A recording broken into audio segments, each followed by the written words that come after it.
Drums of War, Chapter 42, Part 4 of 4. In a sniper's hide on a Zod, Corporal George exhaled and squeezed. A half-mile away, an enemy officer was suddenly missing his head. The invasion was underway, and the enemy had just figured the fact out. It had been ongoing. Attached ADR had already been boots down to reinforce Uriel platoon, and they had been sowing absolute chaos ahead of the upcoming assault drop. The officers of which should be boots down any second now. He lined up another shot, exhaled again, squeezed again, and another officer found himself without a head. The enemy's new power armor can stand up to a couple shots from a carbine or a standard R9 rifle, but not the sniper model Corporal George was running. He shivered at the idea of a bullet bouncing around the inside of his helmet. He did not dwell over much on the grim fate he doled out to enemy commanders. In the calculus of battle, it was friends or foes dead on the ground, and he wanted to end with as many friends standing as possible. Another exhale, another officer lost his head. Rebasing for the invasion had been complicated. He didn't dare leave Gideon underground, since if there was a cave-in from the battle, he would be helpless to effect his own escape, or even feed himself.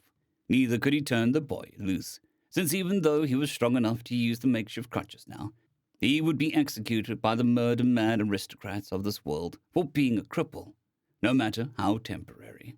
Slaves didn't rate medical attention to them. So the best thing to do was keep Gideon close and pray. It also meant that he had to fight from static location, which he hated doing. Another exhale, another headless officer, this one in fancy armor. Hopefully, that was an aristocrat. Corporal George hoped that the invasion wouldn't change Gideon's opinion of him. He didn't like the idea of the kid being afraid of him, but he knew some of that would be unavoidable. Battles were terrifying, even more so to a child, and even more so if that child can't even run away from the scary black figures mowing down proud warriors like so much wheat before a scythe. Still, Private George harbored a small hope that the kid would still like him after all the kidding was through. He exhaled again, and another officer stumbled and fell. "This is Vox Uriel. Company commander and staff are boots down for assault operation. All men be advised, friendlies inbound across area of effect. Link up as formations, warm up at your discretion. We did it, men. Just keep our brothers from being shot in the back, and we'll be aboard a Republican naval vessel in a couple hours and eating steak and chocolate until we puke," Lieutenant Hammond drawled merrily. Corporal George could almost hear him salivating at the thought of steak.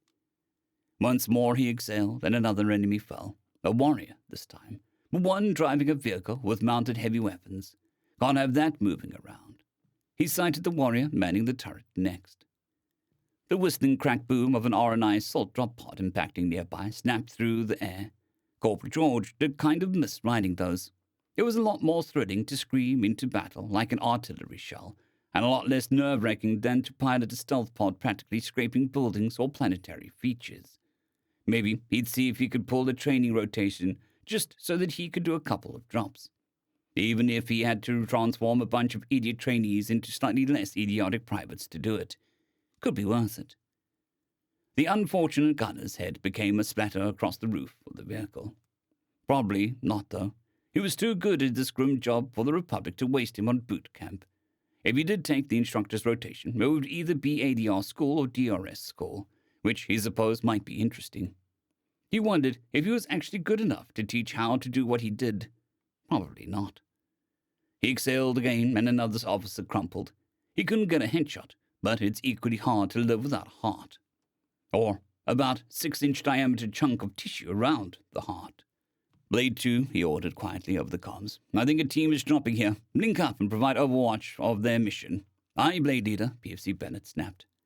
"You other two, keep circling for aristocrats. I figure we put fear into them, and this looks a lot like a divine punishment we promised. The stupid will come out and fight, and the warriors aren't very good at taking initiative. The cowardly of them will scurry. They could come back to bite us if we let them get away." "And if we see Naku Zin," PFC Finch asked, "see if you can get him to scurry across my firing line. If you don't think you can, or don't have the time, pop him. He decided he doesn't want a second chance. Let's not disappoint him." "Aye, Blade Leader."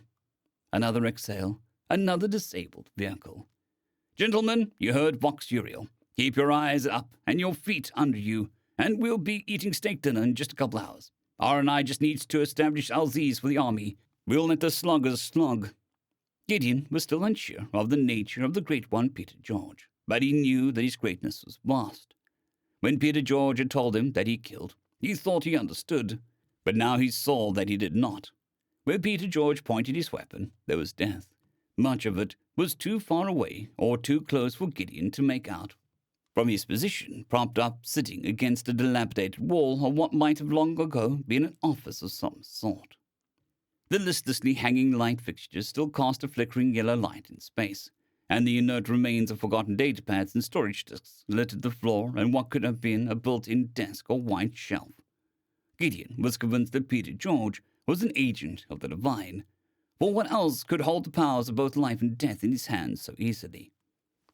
Slowly the sound of battle swelled up in the spaces between the empty towers that he had long feared as the domain of the spirits of malice. Yet now he saw that they had merely been left empty, neglected, and were all that remained of a prosperous time long before his brief experiences. Such weighty notions left Peter George unmoved, however, and he made of this place of ages long forgotten a small fortress. He did so, for Gideon could not find a place of safety while the people of the vengeful goddess Republic poured their wrath out upon the leaders of Azad. The hero-throw, unthinkable notion bubbled up within him. How could the acolyte lords and those above them be such fools? Had they no thought of those who served faithfully? How could one deem one life worth spending over another? And at what gain? What means it to command? As the minutes dragged by, Corporal George made the area around the tower a place of fear and death for anyone who pointed at something in front of a warrior's, anyone in fancy nobility clothes, and anyone operating a vehicle or heavy weapons platform. "You're not going to believe this," PVC Bennett said over the comms. "I thought I told you to link up with the assault team," Corporal George chided.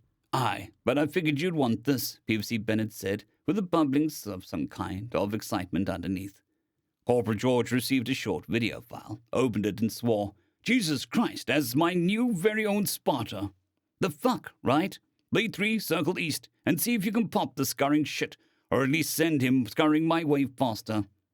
"The moron is in his robes," Lance Corporal Carter nearly wheezed through his disbelief. "I noticed," Corporal George said, also still bewildered. "Careful, Blade Leader," PFC Bennett said. "I think they know where your hide is. Can't move, the kid'll get hurt." "Aye," Corporal Bennett said tersely. "But if the R&I was getting terrorized by an immobile sniper, we delete his building," Corporal George realized and immediately started scanning for enemy auxiliary. He saw a distant flash. "Shit, gentlemen, don't let the bastard escape today alive." Corporal George dropped his sniper rifle and slid over to Gideon, whose eyes were bulging in shock and terror, or both. He scooped the boy up with a muttered approximation of an apology for jostling the broken leg in its cast, and started sprinting as the building began to tilt. Abald was speaking softly. This was not well. This was decidedly not well. Yovdril had endeavored with assiduous care that his mother's work would go undisturbed this past year, and yet here she was in their quarters kitchen table, fixing him with a steady, resolved gaze. One of his sisters had encountered a trouble that he did not adequately put to rest. He had failed in his duty to family and people. "Yoiv, please take a seat," she told him with the gentle patience of never boded well for him. Yovdril knew better than to delay, so he did as bidden and asked, "What's wrong, Mother?" "I owe you an apology, Star of my heart. You and your sisters." "Mother, you owe us no "I have forgotten all 3 of your birthdays." Yovdril swallowed audibly. He hoped he did not flinch at her words, and he explained, "I made sure the girls got their celebrations. We all 3 know your work is vital to the fleets, and so we did our duty." "Duty to family always comes before duty to people, my brave boy," she said to him with sorrow in her face and voice. For some reason, Yovdril's chest was tight, and his voice came out higher. Then he said, "I know this. It is why I did as I have done. I wish you to stop keeping the girls from disturbing me, or do it less. I wish you to once again trust me with your troubles. I owe you a debt of honor now, my son, for I have put more on your shoulders than I ought. Duty to family comes before duty to people, because if there is no family, there can be no people. Mother, I acted well and bravely, yet still the fault is mine." Yovdril stared at his knees. They were blurry for some reason. May has told me you wish to join the RNI. Yorkdrol pushed down panic as he snapped his eyes up to meet his mother's gaze once again. I shall not change my mind, but it is not as though I leave tomorrow. No. But to join the RNI, you must go through intensive genetic and surgical alterations to prepare your body for heavy gravity in which the Terrans live. Aye, Yorkdrol said slowly, not quite understanding where she was going with this. I'll give permission for you to begin as soon as you wish. This will allow you to enter directly into training when you are old enough to disembark. No, it's not as though you have a home to disembark from just now. Mother, I do not know what to say. Then say nothing.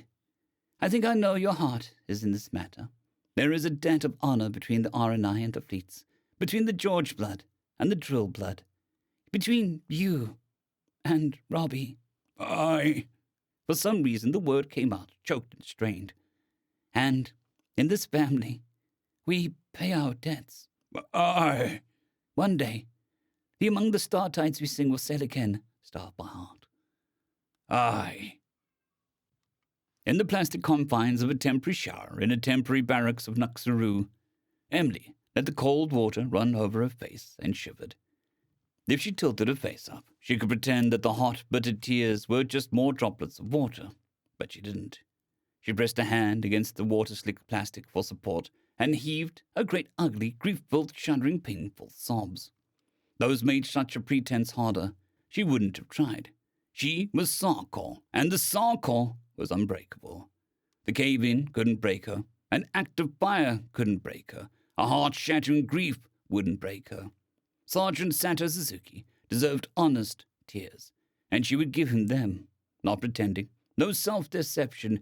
She sniffed and sniffled the last of the raw pain away, and then turned up her face to wash the tears away with cold water. One scrubbing towel drying later, and she was getting dressed for her rounds at the field hospital at her bunk. She looked at the bottom of her locker, where a dented ration can sat, and she plumped down on her Spartan bunk with it in her shirt and trousers, with her coat still unbuttoned. She popped it open and started looking through the treasures, and let happier, less painful tears come. She was unbreakable, and sometimes being unbreakable hurt. Sometimes it was a good hurt. End of chapter.